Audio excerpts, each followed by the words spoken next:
The forgotten building. My friend Andrea and I had a strange but seemingly innocent hobby.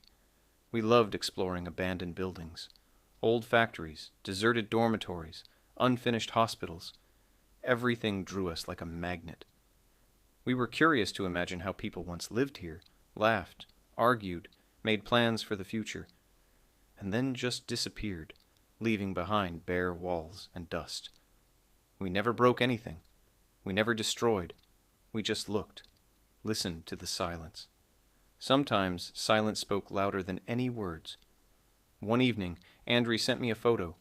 It was a screenshot of an old map, still from Soviet times. In the middle of the forest, far from villages and roads, there was a marked building.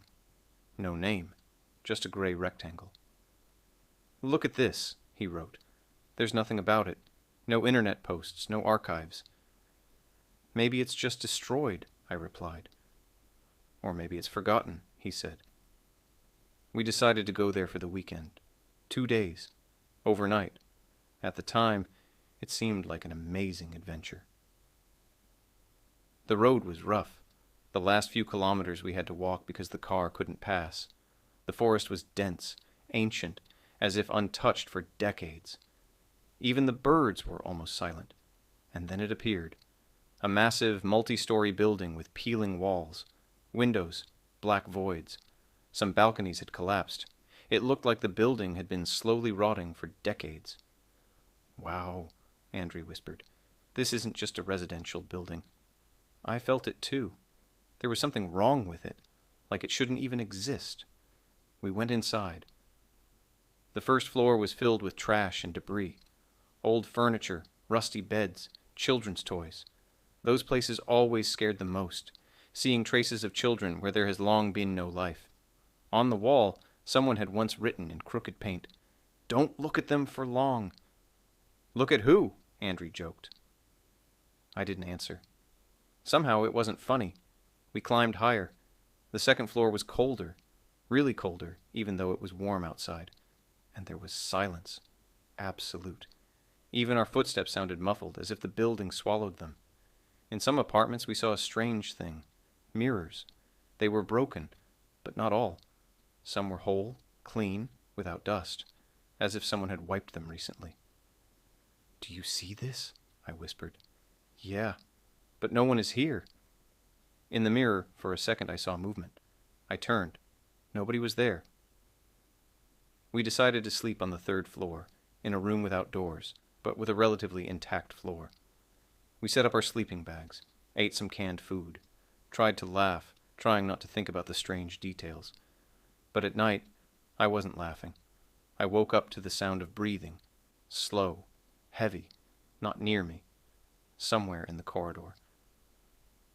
"Andrea, are you awake?" I whispered. "Yeah.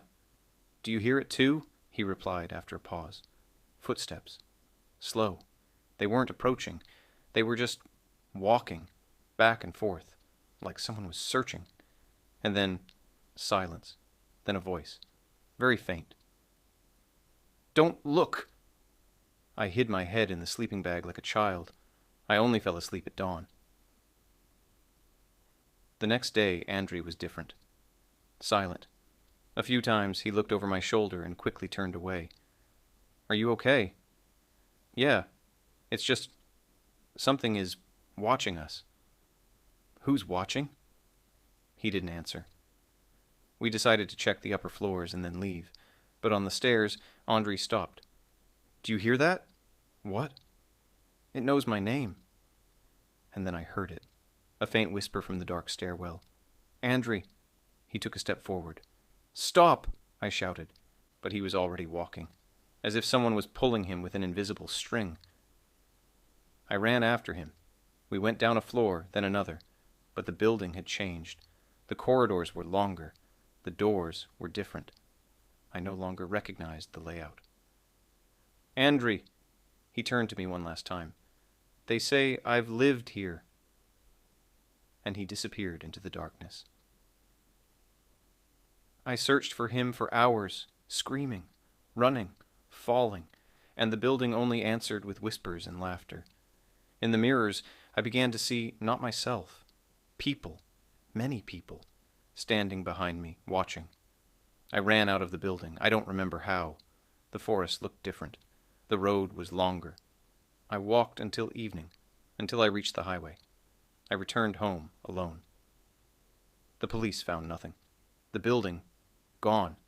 No trace on any map. A month passed, then 2. One morning I looked in the mirror and saw gray hairs on my temples, on top of my head.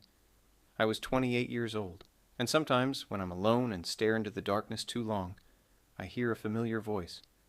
Don't look at them for long.